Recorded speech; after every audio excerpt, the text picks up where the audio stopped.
Yo guys मैले चाहिँ मिटरी कपडा बुन्थेँ पहिला। अहिले साडीको तान छ। मिटरी कपडामा चाहिँ मेरो यो ब्लाउज भयो योबाट, अनि योबाट नि ब्लाउज लाउँदा नि भयो, कोट लाउँदा पनि भयो। यो छ अनि बर्की मैले 3टा बर्की बुनेको छु।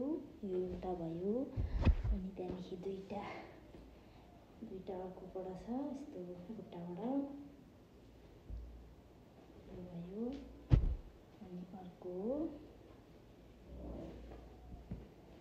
यो भइहाल्यो। अनि त्यहाँदेखि अहिले चाहिँ साडी, पहिला गुराँसको बुट्टा बुनेको थिएँ। गुराँसको बुट्टामा चाहिँ त्यति राम्रो भएन हैन पहिलापल्ट बुन्दाखेरि। त्यहाँदेखि मैले अहिले गुराँसको लाएको छुइनँ। अहिले मैले पत्ताबाट यो ब्लाउजको भाग भइहाल्यो।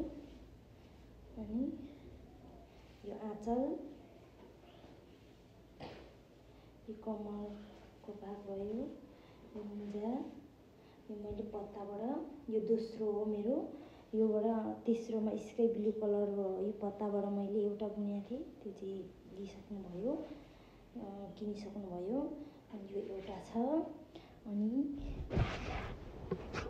चौथोमा मैले आधाधारे बुट्टामा बुने, चाहिँ आधाधारे बुट्टाबाट हो।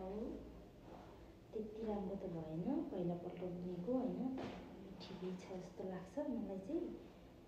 तपाईहरुलाई के कस्तो लाग्छ? यो आँचलको भाग भयो, यो ब्लाउज भयो। अनि अहिले फेरि मैले स्काई ब्लू कलरबाट बुन्दैछु। ब्लाउज बुनिसकेर मैले अहिले आँचल आधी भाग पुऱ्याइसकेको छु। हेर्नु होला तपाईँ चाहिँ अहिले पत्ताबाटै हो, स्काई ब्लू कलरबाट ब्लाउज सिद्धेर आँचल आधी भइसकेको छ।